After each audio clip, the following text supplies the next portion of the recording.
thinking person could fail to call slaughtering unthreatening Japanese mass murder. People, particularly Americans, have offered many justifications and excuses for Truman's mass slaughter. That it was necessary to end the war. That it was necessary to save tens of thousands, even hundreds of thousands of American lives.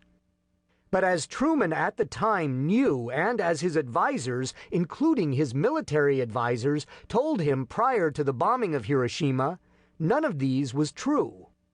Then Supreme Allied Commander of the forces in Europe and soon-to-be American President Dwight Eisenhower explained, during his recitation of the relevant facts about the plan for using the atomic bomb, I had been conscious of a feeling of depression, and so I voiced to him, Secretary of War Henry Stimson, my grave misgivings, first on the basis of my belief that Japan was already defeated and that dropping the bomb was completely unnecessary, and secondly because I thought that our country should avoid shocking world opinion by the use of a weapon whose employment was, I thought, no longer mandatory as a measure to save American lives.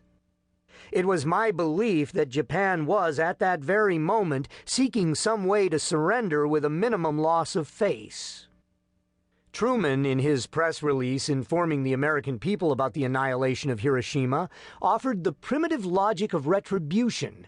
The Japanese began the war from the air at Pearl Harbor. They have been repaid many-fold. These justifications notwithstanding, the best that can be said for Truman, for those Americans, in August 1945, 85%, and others who supported his mass slaughters, and for those who have been duped by the drumbeat of self-exculpation into believing that the slaughter was just, in 1995, 72% of Americans aged 50 to 64, and 80% of those 65 and older, is that he and they, not otherwise wicked people, perpetrated or supported this twin horror owing to erroneous information or reasoning, to moral blindness, or to hardened hearts after years of war.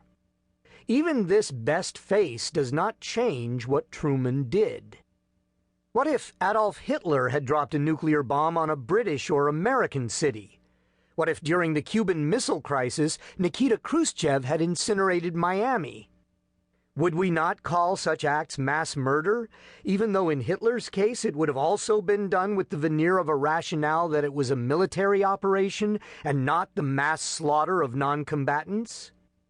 In the case of Hitler, we would inscribe his act prominently in his long ledger of evil. Why should Truman's wholesale extermination of so many men, women, and children be different?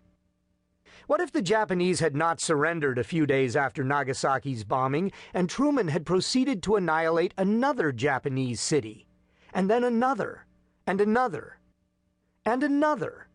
At what point would people stop making excuses? At what point would all people speak plainly about his mass murdering? Why would the successive nuclear annihilation of the people of, say, 5 or 10 Japanese cities be deemed mass murder, which undoubtedly it would be, but the slaughter of the Japanese of only 2 cities not be? Or what if the Americans had conquered a few Japanese cities, stopped their advance, and proceeded to shoot 140,000 Japanese civilians, men, women, and children, the number who died immediately or from injuries in the next few months from the atomic bombing of Hiroshima, explaining to Japan's leaders and its public that only the surrender would prevent more mass slaughters? Would Truman's apologists have similarly justified this more conventional mass murdering as militarily and morally necessary? What if 3 days later Truman ordered American soldiers to shoot another 70,000 Japanese men, women, and children from a second city?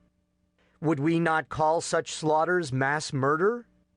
Except for the technological difference between 210,000 bullets and 2 nuclear bombs, the nuclear bombs destroyed also the cities themselves and subsequently caused at least another 60,000 deaths owing to radiation poisoning and other injuries. It is hard to see how, in deciding whether each constitutes mass murder, these 2 scenarios differ in any conceptually or factually meaningful way. Truman's chief of staff, William Leahy, a Navy